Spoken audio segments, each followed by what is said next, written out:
Más adelante, este pavo tiene 11 años. El pavo feliz por tener 3 esposas, jajaja. Cuando olviden que Dios es creador de todo lo que respira. Cuando la violencia no sea solo entre hombres, sino también contra la creación. Les recordó entonces que desde el principio, Dios dio al hombre autoridad sobre la tierra, pero no para destruirla. También mencionó como en tiempos de Noé, la maldad llenó la tierra y aún así el Señor preservó a los animales dentro del arca, mostrando que su cuidado alcanza a toda criatura. En los últimos días, continuó, muchos pensarán solo en sí mismos. Pero los que aman a Dios mostrarán misericordia. Cuidarán lo que Él creó, porque entenderán que la creación gime esperando redención. El anciano citó las palabras del apóstol Pablo de Tarso, quien escribió que toda la creación sufre como con dolores de parto, esperando la manifestación de los hijos de Dios.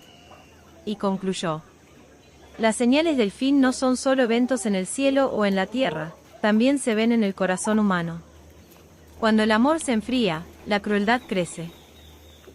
Pero donde hay compasión, allí todavía brilla la luz de Dios.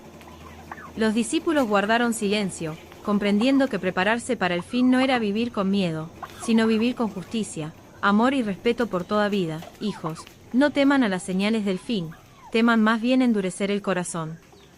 Porque el Señor no mira solo los grandes actos, sino también los pequeños. Les recordó como el profeta Isaías habló de un tiempo futuro en que el lobo moraría con el cordero, y nadie haría daño en el santo monte de Dios. Esa es la visión del reino, dijo, un mundo restaurado, donde la violencia termina y la paz alcanza también a los animales. Esa es la visión del reino, dijo, un mundo restaurado, donde la violencia termina y la paz alcanza también a los animales. Uno de los discípulos preguntó: ¿y qué debemos hacer mientras esperamos? El anciano respondió: vivir como si el reino ya estuviera comenzando en nosotros. En tiempos antiguos, cuando el rey Salomón gobernaba a Israel, el pueblo admiraba su sabiduría. Un día, 2 campesinos llegaron ante él discutiendo por un cordero herido. Uno decía que el animal ya no servía y que era mejor abandonarlo, el otro quería cuidarlo hasta que sanara. El rey escuchó en silencio y luego recordó las palabras escritas en los proverbios: el justo cuida de la vida de su animal. Entonces preguntó: ¿quién de ustedes sembraría un campo? Cuando brota la semilla, la dejaría morir por falta de agua.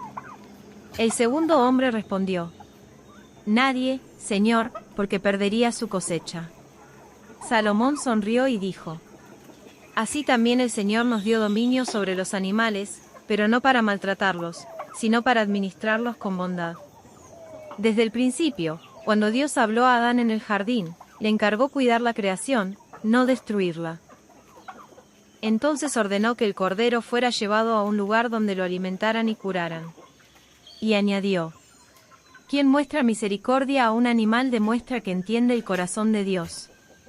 Los presentes recordaron también como en tiempos de Noé, el Señor mandó salvar a los animales dentro del arca, mostrando que toda criatura tiene valor ante Él. Desde aquel día, el pueblo comprendió que la bondad no es solo entre personas, sino también hacia los seres que dependen de nosotros. Porque quien aprende a cuidar lo pequeño, demuestra que su corazón está lleno de justicia y compasión. En una aldea cercana a Belén vivía un joven pastor que admiraba la historia del rey David. Él sabía que antes de ser rey, David cuidaba ovejas con dedicación.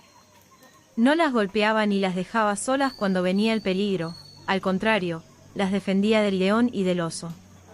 Un día de verano, el muchacho encontró a un asno caído en el camino.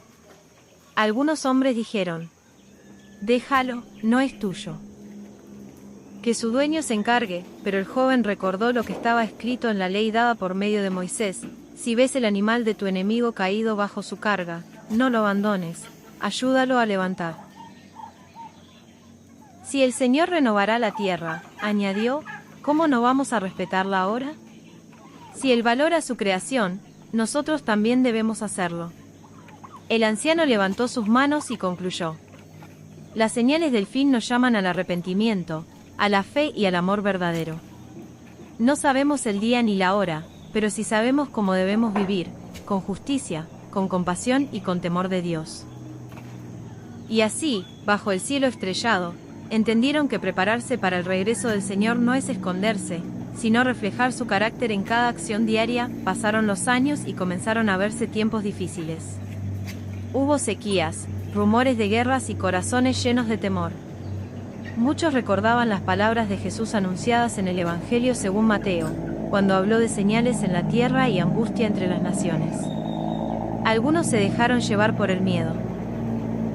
Otros se volvieron egoístas, guardando alimentos solo para sí. Pero aquellos discípulos que habían escuchado al anciano decidieron actuar diferente.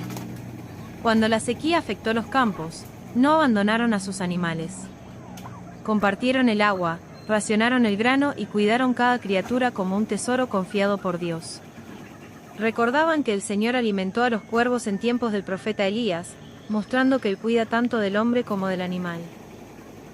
Una noche, mientras oraban, leyeron las palabras del Apocalipsis dadas a Juan, que habría juicios, pero también una promesa de cielo nuevo y tierra nueva. No vivimos para el caos, dijo uno de ellos, sino para la esperanza. Entonces comprendieron que las señales del fin no eran solo advertencias de destrucción, sino llamados a permanecer firmes en la fe. Si el mundo se volvía más frío, ellos debían ser más misericordiosos. Si la violencia aumentaba, ellos debían sembrar paz.